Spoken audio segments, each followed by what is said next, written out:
Welcome back students, आप सभी का स्वागत है ट्रेंड्स एजुकेशन के चैनल पे। तो इस वीडियो में हम बात करेंगे इस प्रोफेशन के बारे में। ठीक है, प्रोफेशन के बारे में देख लेंगे क्या दिया गया है। तो देखो, प्रोफेशन है और एक साथ ही साथ जो एम्प्लॉयमेंट है, तो दोनों को साथ में देखेंगे क्योंकि ऑलमोस्ट दोनों का जो पॉइंट्स है, जो फीचर्स दिया गया वो सेम दिया गया मीनिंग के साथ है। आपके लिए ये जो डिस्टिंग्विश बिटवीन का भी काम करेगा। हमने जो चार्ट देखा था लास्ट टाइम, जो चार्ट देखा था ये वाला चार्ट, इसके अंदर हमने नॉन इकोनॉमिक एक्टिविटी देखा जो भी यहीं पे खत्म हो गया था।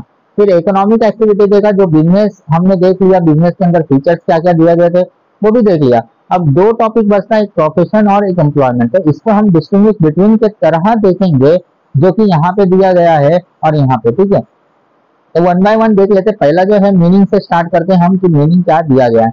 देखो, profession is that part of economic activity under which a person uses his educational knowledge and special skills to render services for earning some income. तो क्या बोला गया है यहाँ पे, जो प्रोफेशन है, प्रोफेशन में ऐसा इकोनॉमिक एक्टिविटी है, इस तरीके का इकोनॉमिक एक्टिविटी जहाँ पे वो बंदा एजुकेशनल नॉलेज को यूज करता है, जो भी पढ़ाई लिखाई किया गया है उसको यूज करता है और अपने स्पेशल स्किल्स को लगाता है। कुछ एक्स्ट्रा स्किल जो उसके लिए फायदेमंद है, जो काम किया है, जैसे कि एक्सपीरियंस वगैरह, that is known as special skill, ताकि लोगों को सर्विस दे सके। रेंडर का मतलब देना, ठीक है, और लोगों को सर्विस दे के वो क्या कमाएगा, इनकम कमाएगा। याद रखना स्टूडेंट्स कि जो प्रोफेशन होते हैं, जो प्रोफेशनल बंदा होता है, वो प्रोफेशनल बंदा क्या कमाता है, ये इनकम कमाता है। ये माइनर डिफरेंस है। बिजनेस में हम बात किए थे, जो बिजनेस होता था वो बिजनेस जो है प्रॉफिट कमाता था। क्या कमाता था, प्रॉफिट कमाता था, ये कमाता था। बट यहाँ पे अगर बात करें तो प्रोफेशन क्या कमाता है, इनकम कमाता है। याद रखना, जैसे एक डॉक्टर प्रोफेशन कहलाएगा, लॉयर प्रोफेशन कहलाएगा, चार्टर्ड अकाउंटेंट ये भी प्रोफेशनल कहलाएगा, सीए इसको शॉर्ट में बोलते हैं, ये भी प्रोफेशनल कहलाएगा। याद रखना, ठीक है। आगे की हम बात करते हैं क्या दिया गया है। आगे जो है फीचर्स।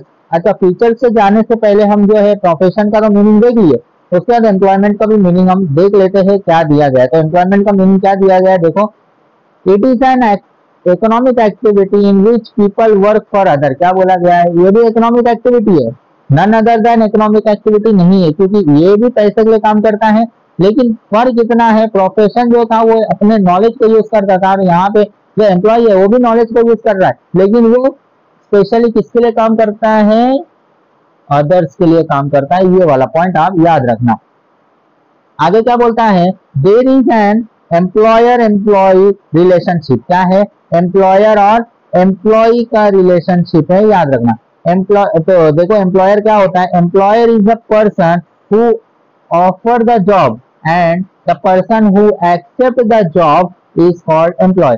तो क्या बोल रहा है कि जो पर्सन जॉब ऑफर करता है उसे एम्प्लॉयर कहेंगे, और जो पर्सन एक्सेप्ट करता है वो दिए गए जॉब को, उसको बोलेंगे एम्प्लॉई। ठीक है, तो ये सब होगा। उसके आगे बोलता है remuneration and terms and condition are agreed by both of them. अब remuneration and terms and condition ये दोनों जो है दोनों ही एक्सेप्ट करते हैं। कौन कौन दोनों, तो ये लोग, एक एम्प्लॉई और दूसरा है ये एम्प्लॉयर, तो ये दोनों एक्सेप्ट करते हैं ये टर्म्स एंड कंडीशन। ठीक है, रेम्यूनरेशन का मतलब समझना, रेम्यूनरेशन का मतलब होता है सैलरी और वेजेस। रेम्यूनरेशन का मतलब क्या होगा, सैलरी और वेजेस, ये दोनों। ओके, तो होप तो समझा होगा ये वाला जो मीनिंग दिया गया था, तो आप लोग समझना। उसके बाद हम बात करते हैं आगे की, जो कि पॉइंट्स वाइज फीचर्स दिया गया है। फीचर जो प्रोफेशन में भी दिया गया है, फीचर जो एम्प्लॉयमेंट में भी दिए गए। तो फीचर जो है पहले देख लेते हैं प्रोफेशन का क्या दिया गया है। तो पहला जो पॉइंट दिया गया है वो है नॉर्मली एम। एम का मतलब होता है लक्ष्य। एम का मतलब क्या होगा, टारगेट, लक्ष्य। एम का मतलब टारगेट होगा, लक्ष्य होगा, ऑब्जेक्टिव होगा। इसी में ऑब्जेक्टिव भी आ जाता है, याद रखना। ठीक है, तो इसी को बोलते हैं गोल, टारगेट, इसको गोल भी कहेंगे, याद रखो। ठीक है, तो 3 नाम है टोटल, 3 और अधिक भी हो सकते हैं। इसको उद्देश्य भी कहते हैं हिंदी में, ज्यादा नहीं। तो एक प्रोफेशन है, एक बंदा प्रोफेशनल है, उसका टारगेट ऑब्जेक्टिव और गोल क्या क्या हो सकता है। देखो, every profession is practicing for earning money. कोई भी प्रोफेशन हो क्या करता है, पैसे के लिए काम करता है, पैसे के बिना तो काम करेगा नहीं। देखो, also they render services to their client and solve their problem. तो पैसा कैसे कमाएगा, अपने सर्विस को देगा और सर्विस के बदले उसका प्रॉब्लम जो है, जो भी सामने वाले का क्लाइंट का प्रॉब्लम होगा वो जो है प्रॉब्लम को सॉल्व करेगा, उसके बदले में जो है पैसा लेके जाएगा। वही एम हम देखते हैं इस बंदे का, इसका एम्प्लॉयमेंट के अंदर एम। देखो, इसका मेन पर्पस क्या है, the main aim is to earn money from meeting needs of the employees and employer. क्या बोला है, ये बंदा पैसा कमाएगा, कैसे कमाएगा, जब उसका पूरा काम हो जाएगा। किसका पूरा काम, एम्प्लॉय का भी और एम्प्लॉयर का भी। अगर एम्प्लॉयर ने जो काम दिया है वो काम एम्प्लॉय ने कर लिया तो जरूरत है दोनों के पूरे। एम्प्लॉयर का जरूरत है काम को करवाना और एम्प्लॉय की जरूरत है काम को करके इससे पैसा लेना। ठीक है, तो ये एम होगा इन दोनों का। उसके बाद बात करते हैं क्वालिफिकेशंस की। क्वालिफिकेशन में क्या दिया, a profession can be practice only after acquiring required qualification. Each profession has a certain set of body of knowledge. ठीक है, तो क्या बोला गया है, कोई भी प्रोफेशन क्यों ना हो, वो जो है अपने काम में माहिर जब होगा, यानी कि कुछ ना कुछ उसका क्वालिफिकेशन होगा, तभी वो काम कर सकता है, अदरवाइज नहीं कर सकता है। और हर प्रोफेशन का कुछ बॉडी ऑफ नॉलेज होता है, मतलब set of body of knowledge. इसका मतलब क्या होता है set of body of knowledge, ये हम देखेंगे अभी। जैसे कि एग्जाम्पल के तौर पर अगर मैं लेता हूँ, आप लोग जो है 11th में पढ़ रहे हो, राइट ना, 11th में पढ़े हो, 10th पढ़कर आए हो, तो 10th में जब स्कूल में पढ़ रहे थे या अभी जो पढ़ रहे हो, इसका कोई ना कोई यूनिवर्सिटी होगा। ऐसे तो नहीं पढ़ रहे हो, इशू करने वाला कोई तो होगा। अब इशू करने वाला जो है, अगर आप देखोगे 10th में, तो स्कूल तो देता है आपको सर्टिफिकेट, लेकिन अगर आप अच्छे से देखोगे सर्टिफिकेट पे तो उस पर स्कूल का नाम न लिखते हुए आपके यूनिवर्सिटी का नाम लिखा रहता है। ठीक है, कोई भी जिस यूनिवर्सिटी से आपने पढ़ा है, XYZ यूनिवर्सिटी, ठीक है, ये नाम लिखा रहता है। जो भी स्कूल से आप पढ़ो, तो वहां पे जो भी यूनिवर्सिटी से रिलेटेड है वो स्कूल उस यूनिवर्सिटी का नाम लिखा रहता है। तो ये जो यूनिवर्सिटी है ये काम करवा रहा है आपका, टोटली ये काम करवा रहा है, समझ में आ रहा है। तो ये यूनिवर्सिटी कहलाएगा आपके क्वालिफिकेशन करने का जो जरिया है, वो यूनिवर्सिटी है। और उसी यूनिवर्सिटी को हम बोलेंगे आपके लैंग्वेज में, मतलब इस बुक के लैंग्वेज में, set of body of knowledge, ये कहेंगे। तो ऐसे ही जो प्रोफेशंस होते हैं इनका भी कुछ ना कुछ set of body of knowledge होता है। तो उसी को हम नॉर्मली कहेंगे इनका यूनिवर्सिटी से, और कुछ नहीं। ठीक है, तो देखो क्या बोला है ऊपर, knowledge has been acquired only by systematic and formal training, only can not practicing profession unless this knowledge is acquired. तो क्या बोला गया है कि जब भी नॉलेज आपके पास आया है तो ये जो आप एक्वायर तो किए हो, लेकिन सिस्टमैटिक वे में करना। सिस्टमैटिक वे का मतलब जैसे कि अभी तक आप जो 11 में पढ़ रहे हो तो कैसे आए हो, फर्स्ट पढ़ा, सेकंड पढ़ा, then after third, fourth, fifth, है ना, 6, 7, 8 के बाद फिर 9, फिर 10, फिर जाके आप 11th में आए। मतलब इतना पोजीशन आपने कवर किया है ऑलरेडी, तब जाके आप कहाँ पे पहुंचे हो, इस पोजीशन पे पहुंचे हो। ठीक है, तो इसी को बोलते हैं सिस्टमैटिक वे में होना चाहिए, डायरेक्टली नहीं कि आप जो लेवल 1, 2, 3, 4, 5 पढ़े, उसके बाद 8 पढ़े, फिर उसका डायरेक्ट 11 पढ़ रहे, ऐसा नहीं। लाइन वाइज होना चाहिए, तब माना जाएगा कि it is N systematic and formal training. तो हर बंदे को वैसे ही आना पड़ता है और नॉलेज जो है हर जगह का एक्वायर करना पड़ता है, तो वही बोला गया। आगे की बात करते हैं हम। ठीक है, आगे क्या दिया गया है, आगे की हम बात करते हैं इसके अंदर, एम्प्लॉयमेंट के अंदर। अब एम्प्लॉयमेंट में भी क्वालिफिकेशन दिया, तो इसमें ज्यादा जरूरत नहीं है क्वालिफिकेशन की, क्योंकि एक स्किल पर्सन भी काम कर सकता है, अनस्किल पर्सन भी काम कर सकता है। देखो क्या दिया है, each jobs require some qualification, skill और unskill labour is require as per the nature of the job. जैसा जॉब वैसा स्किल होना चाहिए, है ना, प्रोफेशन की तरह नहीं है कि उसको डिग्री लेना ही लेना है, यहाँ पे जैसा जॉब वैसा स्किल। देखो, for skill job some specific qualification is are required, है ना। कुछ ऐसे जॉब करने हैं तो उसके लिए मतलब अगर स्किल जॉब है तो उसके लिए कुछ ना कुछ क्वालिफिकेशन चाहिए, ग्रेजुएशन चाहिए, 12th चाहिए या हायर डिग्री चाहिए, ये सब। उसके बाद but no specific qualification for unskilled person. Unskilled person मतलब जो भी जिसके बाद नॉलेज नहीं है, एजुकेशन नहीं है, वैसे लोग भी तो जॉब कर सकते हैं, तो उसको अनस्किल्ड पर्सन कहते हैं। तो there is no specific qualification for unskilled job is necessary, आगे बोला है। तो अनस्किल्ड काम करना है तो उसके लिए कोई नॉलेज की जरूरत नहीं है। आगे की हम बात करते हैं इसके अंदर प्रोफेशन में तीसरा पॉइंट दिया गया है। तीसरा पॉइंट क्या दिया गया है? Financial return. फाइनेंशियल रिटर्न का मतलब फाइनेंशियल मतलब रिलेटेड विथ मनी, तो उससे रिटर्न मतलब ये जो काम कर रहा है उसके बदले में क्या ले रहा है। तो देखो, professionals get fees in exchange of their service. Service दे रहा है, उसके बदले में पैसा ले रहा है। Income receive by an professional is not fix. अब ये ध्यान से सुनना, बहुत ही बड़ी बात है। जितने प्रोफेशनल्स होते हैं जैसे कि डॉक्टर हो गया, सीए हो गया, लॉयर वगैरह हो गया, ये लोग अपने क्लाइंट से फीस लेते हैं। क्या लेते हैं? फीस। लेकिन ये जो फीस है इनकम में जो ले रहे वो कभी भी फिक्स नहीं होता है। कभी ज्यादा मिलेगा, कभी कम मिलेगा, कभी नहीं मिलेगा, तो ये अलग अलग होता है, फिक्स नहीं होता है। इसके ऊपर आप फोकस करोगे, नॉट फिक्स के ऊपर आप फोकस करोगे, ठीक है। बहुत इंपॉर्टेंट है ये पॉइंट। देखो, professional can be employed in an organisation और सेल्फ एम्प्लॉयड। तो दो तरीके का बताया गया है कि प्रोफेशन क्या है, वो एम्प्लॉयड हो सकता है, एम्प्लॉयमेंट के अंदर भी आ सकता है। अगर किसी के अंडर में काम कर रहा है तो एम्प्लॉयमेंट कहलाएगा, और अगर खुद का चालू किया, सेल्फ एम्प्लॉयड मतलब खुद का बिजनेस चालू करना, तो वो एम्प्लॉयड नहीं कहलाएगा। देखो, a working chartered accountant get salary but those who practicing privately self employed get fees। तो क्या बोला गया है? अगर वो एम्प्लॉयमेंट के अंडर आता है यानी किसी के अंडर काम करेगा तो उसको सैलरी मिलेगा, सीधी सी बात है, उसको सैलरी मिलेगा। लेकिन वो खुद का काम कर रहा है, सेल्फ एम्प्लॉयड कर रहा है, तो सैलरी नहीं मिलेगा, ठीक है। तो ये है सेल्फ एम्प्लॉयड की जगह पे क्या मिलेगा?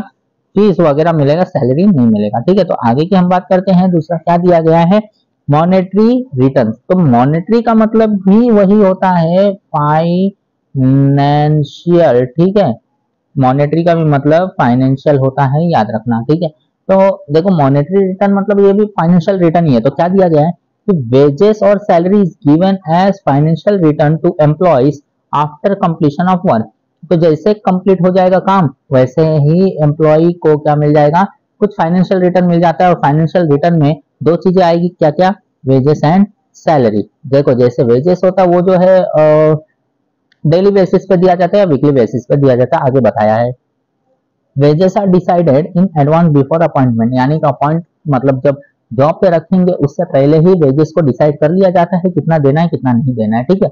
और उसके आगे क्या बोला है कि वेजेस आर पेड डेली और वीकली है। तो मैंने बताया कि वेजेस जो है डेली भी दिया जाता है और वीकली भी दिया जाता है, वेजेस ही कहलाता है। और सैलरी की अगर बात करें तो सैलरी क्या दिया जाता है? Salary is paid monthly. Salary जो है मंथली पे किया जाता है। आगे की बात करते हैं। Along with salary other benefits like bonus, quarter to stay, subsidies, food in canteen etcetera also can be given to employees. तो सैलरी तो दिया जाता है, लेकिन सैलरी के साथ साथ अदर बेनिफिट्स भी दिए जाते हैं, जैसे बोनस, दिवाली के समय बोनस दे दिया, क्वार्टर टू स्टे मतलब रहने के लिए घर दे दिया, सब्सिडाइज फूड मतलब कि जो कैंटीन वगैरह है, अगर कैंटीन बिजनेस का ही है तो बिजनेस में कैंटीन फैसिलिटी में आधा पैसा जो एम्प्लॉयज देंगे और आधा पैसा जो कंपनी पे करती है कैंटीन में, that is known as subsidies में मिलता है। आगे की हम बात करते हैं कैपिटल। इसकी बात करेंगे कैपिटल की। कैपिटल का मतलब जो पैसा बिजनेस में लगा के बिजनेस को चालू करने में लागत लगती है उसे कैपिटल कहते हैं, ठीक है। तो profession can be practice independently और professionals accept job in any organisation. Independent practicing professional use capital for setting his practices. It differ from profession to profession. तो क्या बोला गया है कि कोई भी प्रोफेशन क्यों ना हो, कोई भी प्रोफेशनल क्यों ना हो, अगर वो इंडिपेंडेंटली काम कर रहा है या प्रोफेशनल किसी ऑर्गेनाइजेशन में उसने एक्सेप्ट किया है कि मैं जॉब करूंगा, तब तो पैसा नहीं लगेगा। लेकिन अगर वो इंडिपेंडेंट कर रहा है ना, इंडिपेंडेंटली कर रहा है, तो उसको जो है अपनी बिजनेस को सेटिंग करने में लागत लगेगी, और जो लागत लगेगी उसी को बोलेंगे हम कैपिटल। ठीक है, समझ में आ गया होगा। उसके बाद बात करते हैं रजिस्ट्रेशन एंड मेंबरशिप। अच्छा, कैपिटल जो है हम एम्प्लॉयमेंट का भी देख लेते हैं, देन आफ्टर रजिस्ट्रेशन मेंबरशिप की बात करेंगे। कैपिटल अगर इसकी बात करें एम्प्लॉयमेंट की, तो यहाँ पे एम्प्लॉय तो खुद एम्प्लॉयमेंट में तो खुद एम्प्लॉय जो है एम्प्लॉयर के अंडर में काम करता है, तो किसी भी तरीके का कोई पैसा नहीं लगता है, क्योंकि ये तो बिजनेस चालू ही नहीं करेगा, किसी और के बिजनेस में खुद जा रहा है काम करने। तो क्या दिया, no capital is required for employment because employer invest and provides everything to employ for completion the job. तो यहाँ पे कोई पैसा लगेगा ही नहीं, क्योंकि एम्प्लॉयर खुद सब कुछ देता है एम्प्लॉय को। आगे बात करते हैं रजिस्ट्रेशन एंड मेंबरशिप की। रजिस्ट्रेशन एंड मेंबरशिप में देखो, अगर मैं बात करूं इस प्रोफेशनल की, तो इसको जो स्पेशल नॉलेज चाहिए, और स्पेशल नॉलेज किसी ना किसी यूनिवर्सिटी से चाहिए, तो इसके लिए रजिस्ट्रेशन तो लगेगा ही लगेगा, और हो सकता है वो मेंबरशिप का मेंबर बनने के लिए भी पैसे लगे। देखो, some professionals have a council with regulates the activity of professional, यानी काउंसिल मतलब ये यूनिवर्सिटीज वगैरह ये सब की बात कर रहा है। ठीक है, तो उनको चलाने के लिए, रेगुलेट करने के लिए यूनिवर्सिटी को उस प्रोफेशनल के एक्टिविटीज को भी संभालता है, रेगुलेट करता है। This professional had to register themselves with their respective councils and get certificate for practice. तो क्या बोला गया है कि ऐसे प्रोफेशनल्स को रजिस्टर्ड करना पड़ेगा, उनको अपने रिस्पेक्टिव काउंसिल, अपने रिस्पेक्टिव काउंसिल का मतलब जैसे लॉयर है तो उनका कुछ यूनिवर्सिटी होगा, सी है तो अलग यूनिवर्सिटी होगा, ऐसे ऐसा जो जो इंस्टीट्यूट है उनके साथ इनको रजिस्टर करना पड़ेगा। आगे वही बोला है एग्जाम्पल में कि बार काउंसिल ऑफ इंडिया, ये किसके लिए है, लॉयर के लिए है। ठीक है, bar council of India lawyer के लिए, ICAI किसके लिए है, चार्टर्ड अकाउंटेंट। ICAI का फुल फॉर्म है institute of chartered accountants of India, institute for chartered accountants of India. ठीक है, ये CA लोगों के लिए है। फिर आगे बात करते हैं इंडियन मेडिकल एसोसिएशन, ये किसके लिए है, डॉक्टर्स के लिए है। तो तीन चीजें बताई गई है कि bar council of India lawyers के लिए है, ICAI चार्टर्ड अकाउंटेंट्स के लिए, और इंडियन मेडिकल एसोसिएशन डॉक्टर्स के लिए है। तो ये चीजें बताई गई है।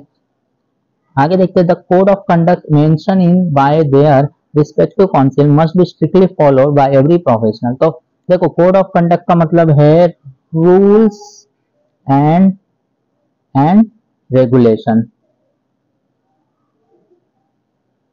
ठीक है, रूल्स एंड रेगुलेशन, तो ये जो है कोड ऑफ कंडक्ट बताता है। आगे क्या बताता है, आगे ध्यान देना, आगे क्या बोलता है कि every practicing professional has to acquire membership from their respective council. तो जो भी लॉयर है वो अपने रिस्पेक्टिव काउंसिल की तरफ से जो है जो भी मेंबरशिप है उसे लेना पड़ेगा। ICAI तो चार्टर्ड अकाउंटेंट्स ICAI का मेंबरशिप लेगा, डॉक्टर है तो वो जो इंडियन मेडिकल एसोसिएशन का मेंबर लेगा, ये बोला गया है। आगे एम्प्लॉयमेंट में देखते हैं रजिस्ट्रेशन। और रजिस्ट्रेशन में क्या दिया गया है कि कोई भी एम्प्लॉय क्यों ना हो, स्किल हो या अनस्किल हो, जॉब करने के लिए उसको कोई किसी तरीके का किधर भी रजिस्ट्रेशन करने की जरूरत नहीं है, वो डायरेक्टली जॉब कर सकता है। तो क्या बोला है, no registration is required, every employ has to follow the rules and regulation mention in the terms and condition of employment contract. Simple बोला है, कुछ नहीं बोला है कि एम्प्लॉयमेंट को रजिस्ट्रेशन करने की जरूरत नहीं है, कोई भी एम्प्लॉय हो वो सारे रूल्स एंड रेगुलेशन को फॉलो करेगा जो कि टर्म्स एंड कंडीशंस में दिया गया है एम्प्लॉयमेंट के कॉन्ट्रैक्ट में। ठीक है, उसके बाद बात करते हैं नॉन ट्रांसफरेबिलिटी। अब नॉन ट्रांसफरेबिलिटी क्या कहता है कि प्रोफेशन जो भी एक्वायर किया है नॉलेज, देखो बहुत जगह से इसने रजिस्ट्रेशन मेंबरशिप से भी बहुत कुछ किया है। ठीक है, तो ये सब जगह पे अगर उसने जो नॉलेज एक्वायर किया है वो नॉलेज किसी में ट्रांसफर नहीं किया जा सकता है। ठीक है, नॉलेज दिया जा सकता है लेकिन नॉलेज को ट्रांसफर नहीं किया जा सकता है। ठीक है, नॉलेज दिया जा सकता है लेकिन अपने ब्रेन को ट्रांसफर नहीं करेगा। तो देखो, profession can not transfer to other person on will of professionals. जैसे a doctor can not transfer his medical practices to his son और daughter who has not completed concern medical education. तो वही बोला गया एग्जांपल के तौर पर कि इसमें कोई भी किसी भी तरीके का ट्रांसफर नहीं किया जा सकता है किसी को भी, क्योंकि उसके पास उतना नॉलेज तो होना चाहिए। उसके बाद बात करते हैं एम्प्लॉयमेंट में क्या दिया है नॉन ट्रांसफरेबिलिटी में कि employment can not be transfer from one person to another. यहाँ पे भी वही बात कह रहा है कि एम्प्लॉयमेंट में भी किसी को भी ट्रांसफर नहीं किया जा सकता है एक पर्सन से दूसरे पर्सन तक। लास्ट बोलता है nature of work. Nature of work देखो इसका काम कैसा है, professional charge fees in exchange of expert services, ये है नेचर ऑफ वर्क, यानी कि सर्विस देगा पैसा लेगा, सर्विस देगा पैसा लेगा, सर्विस देगा पैसा लेगा। एग्जांपल दिया, an architectures designs layouts for office for fees, यानी कि एक आर्किटेक्चर है वो लेआउट डिजाइन कर रहा है और उसके बदले पैसा ले रहा है। अब इसका नेचर ऑफ वर्क कैसा रहेगा, every employ is expected to complete the work which is given to him, nature of job decide the nature of work. तो ये बताया है कि हर एम्प्लॉय को जो है अपना काम करना पड़ेगा जो दिया गया समय उसके अंतर्गत, ठीक है। तो इसका नेचर क्या डिसाइड करेगा, वही सब डिसाइड करेगा, ठीक है। तो ये जो था एक इम्पोर्टेंट था क्योंकि एग्जाम में कंपलसरी आएगा ही आएगा, इसके बिना नहीं चलेगा, कंपलसरी आएगा। तो होप सो आप लोगों को समझ में आया होगा। कोई डाउट होगा तो हमारे टेलीग्राम ग्रुप को ज्वाइन कर सकते हो, वहाँ पे अपने डाउट्स को रेज कर सकते हो, हम उसके आंसर्स दे देंगे, ठीक है। तो इस वीडियो में बस इतना ही, अब हम मिलेंगे नेक्स्ट वीडियो में नेक्स्ट लेक्चर के साथ। तब तक के लिए टेक केयर एंड धन्यवाद।